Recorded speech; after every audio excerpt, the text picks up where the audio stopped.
nabi lastunna ka ahadin minan nisa'i in ittaqaitun. Sampai sini dulu, kotaki. Fokus. Ada ayat 32 ya. Ya nisa'an nabi. Masih ingat ibu waktu kita belajar tentang nisa? Apa artinya nisa? Oh, kan lupa kan? Itu tuh, kalau sudah lupa tuh suka nggak ingat masalahnya tuh. Nisa itu bukan perempuan. Bukan wanita, nggak usah maksa. Nisa itu perempuan. Nggak pakai oh. Nisa itu perempuan. Kalau lagi kumpul. Nah ini ibu nih sekarang an-nisa. Ya, lagi kumpul. Kalau sendirian, masih ingat namanya apa? Mar'ah.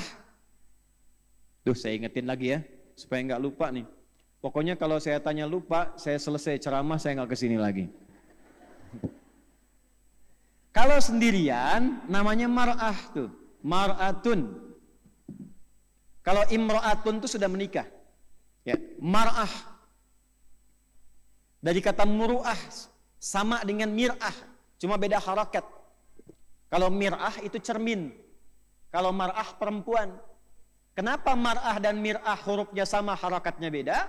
Untuk menunjukkan kedekatan perempuan dengan cermin. Menunjukkan perempuan senang ngaca. Dan itu biasa karakter bu.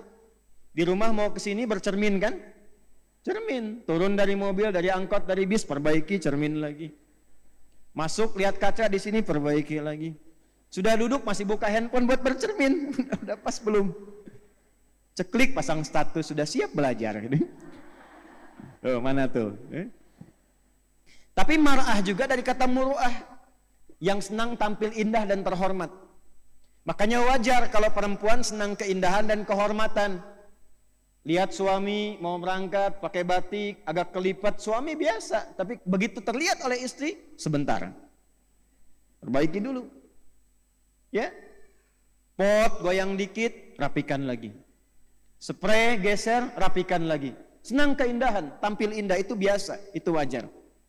Nah yang ketiga, mar'ah itu dari kata muru'ah, ini di ilmu psikologi juga ada. Sifat rasa yang dalam. Sifat rasa yang dalam. Jadi setiap apa yang didapatkan, tersimpannya di perasaan, bukan di pikiran. Itu beda dengan laki-laki. Jadi kalau laki-laki itu mendapatkan satu informasi pun yang tidak ideal, itu cepat dilupakan. Karena masuknya ke pikiran, datang yang lain, hilang yang satu. Perempuan sampainya ke hati. Ya, sentuhlah ia tepat di hatinya. Maka ia akan jadi milikmu untuk. Nah, itu masalahnya tuh.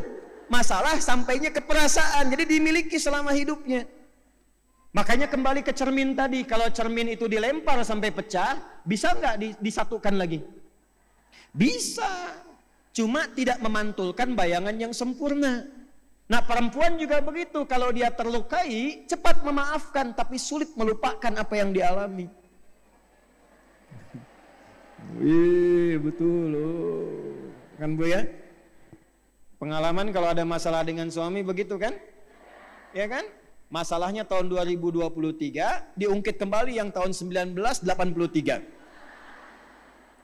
Papa itu ya dari dulu juga begitu tuh. Wah, dulu waktu rekening listrik yang pertama tuh. Padahal kan lama kan? Nah, itulah mar'ah.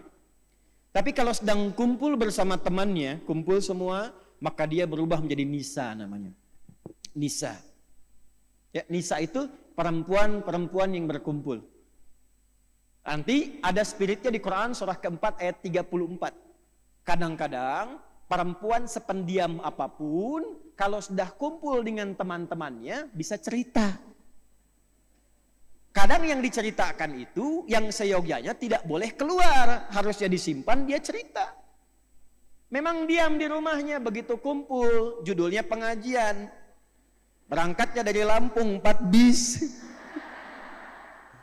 Nyampe ke masjid, ketemu temannya yang tinggal di Bandung di Ranca Ekek. Kebetulan kenalan. Jeng, damang. Iya, alhamdulillah. Ya, tabe pun. Ampun. Gimana kabarnya? Sehat. Keluarga, anak-anak, alhamdulillah sehat-sehat. Suami gimana? Di situ masalahnya. cerita. Nah ini, ayat ini, Bu, kalau kita bacanya begitu, jadi ada ilustrasinya. Ini istri-istri Nabi lagi kumpul. Lagi ngumpul nih, makanya disebut ya nisa an-nabi. Bukan 1-2, itu maksud saya yang ingin saya sampaikan. Lagi ngumpul-ngumpul, ngobrol-ngobrol. Jangan sampai membicarakan Nabi. Jangan sampai berbicara seperti perempuan pada umumnya. Jangan sampai curhatnya tidak menentu. Maka langsung turun ayat mengatakan, ya nisa an-nabi. Hei istri-istri Nabi yang sedang kumpul-kumpul. Lastunna ka'ahadim minan nisa. Kalian itu tidak sama dengan perempuan pada umumnya. Beda. Kalian istimewa. Karena melekat dengan Nabi akan mewarisi percikan-percikan kemuliaan dari Nabi. Dan menariknya, inilah nanti yang akan jadi contoh teladan untuk semua perempuan yang hidup di bumi. Makanya istri-istri Nabi ini sejak menikah dengan Nabi itu dipersiapkan oleh Allah untuk menjadi teladan bagi semua perempuan di muka bumi.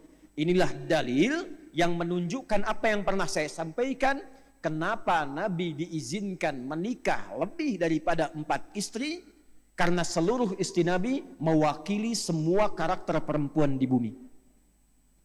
Nanti setelah kita bahas, ibu akan temukan ada yang mirip Sayyidah Khadijah, tapi agak nyaris nggak ketemu.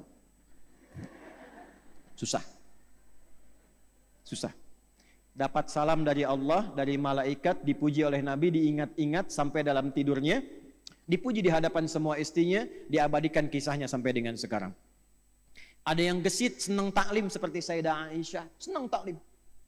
Saat yang bersamaan senang olahraga, perempuan senang berkuda, senang manah, senang taklim. Ada yang senang bikin kue seperti Saudah binti Zam'ah radhiyallahu taala anha. Dikit-dikit lihat majalah, ini ada kue, ada menu, masak. Ada kajian, abdi we nu masakna, tuh masak gitu. Ya, ada macam-macam, pokoknya senang masak. Ya, sampai bikin orderan dan sebagainya. Nanti kita lihat. Ada lagi yang bagaimana? Yang fashion, senang tampil baik, tampil indah. Ada. Lihat model pakaian begini, pengen ya diperbaiki, tampilkan lebih bagus, tampilnya bagaimana. Ada yang peduli dengan anak-anak, dengan lingkungan. Ya, kegiatannya sosial, santuni anak yatim, merawat beberapa anak. Ada yang senang perhatian pada pendidikan, ngajar, bikin sekolah, bikin TK, akan ditemukan. Ya, yang cerewet juga ada. Nanti kita akan temukan. Nanti dalam pelajaran ini ibu cari kira-kira ibu mirip siapa? Itu. Jangan ketawa dulu. Nanti temukan ibu mirip siapa, karakternya ditemukan. Kalau belum ketemu ikuti. Nanti bakatnya akan tampil, passionnya. Keluarkan itu satu aja, ikuti selama hidup. Itu aja satu.